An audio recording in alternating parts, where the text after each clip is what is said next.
Heretics of Dune, Heretics of Dune, The Resurrection of the Desert. Part 1, Introduction, The Universe After the Tyrant. Welcome back to the channel. It has been 1,500 years since the God Emperor Leto II dissolved into the sands of Rakis. His golden path forced humanity into a long, stagnant peace that eventually exploded into the scattering, a great migration, where billions of people fled into the uncharted reaches of the deep universe to escape his shadow. But now, the descendants of those who left are coming back. They are returning to the known universe with new technologies, strange powers, and a hunger for conquest. Arrakis, now called Rakis, is once again a desert, and the great sandworms have returned. Every worm is believed to carry a tiny, trapped pearl of Leto II's consciousness.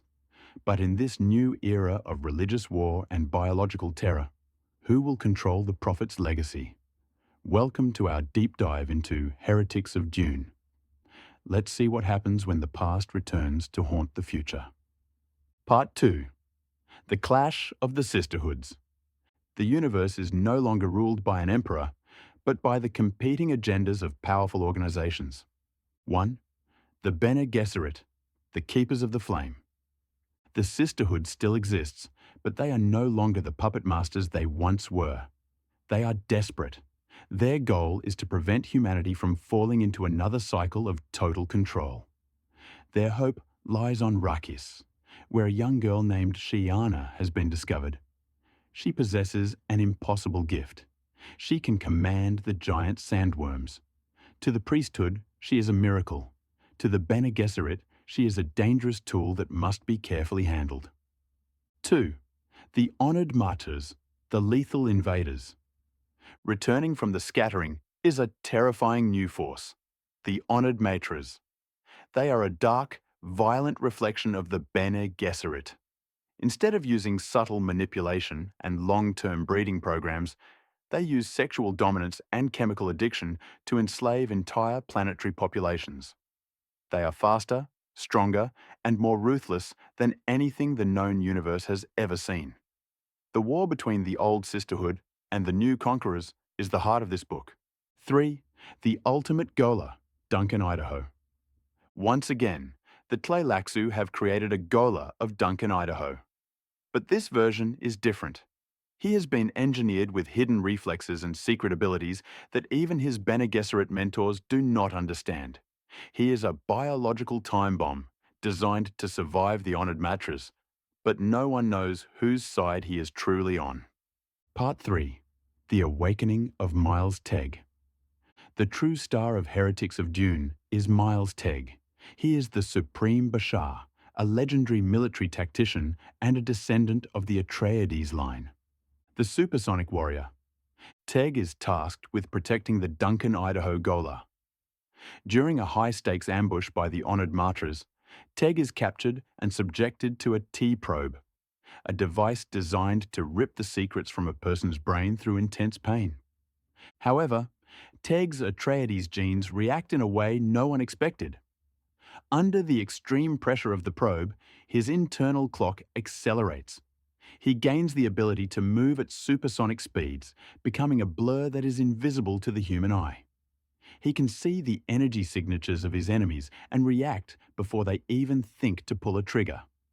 Watching this elderly, dignified general transform into the universe's most lethal predator is one of the most exciting action sequences in the entire series. Part 4.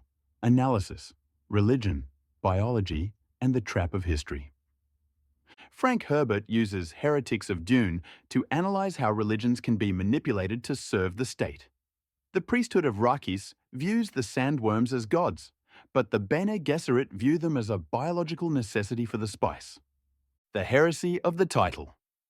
The heretics are those who dare to look past the dogma. Sheeana is a heretic because she treats the godworm like a pet. The Bene Gesserit are heretics to the Honored Matres because they refuse to submit. The book explores the idea that Leto II is still manipulating events from beyond the grave. The ecology of Rakis and the development of the Siona gene, which makes people invisible to prescient vision, are working exactly as he intended.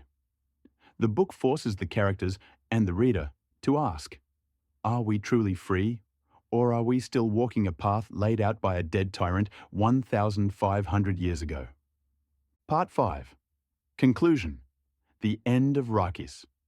Heretics of Dune concludes with a shocking act of destruction. To prevent the Honored Matres from controlling the source of the spice, the planet Rakis is systematically destroyed. The desert, the worms, and the ancient cities are turned into a cinder. But the Bene Gesserit have a plan.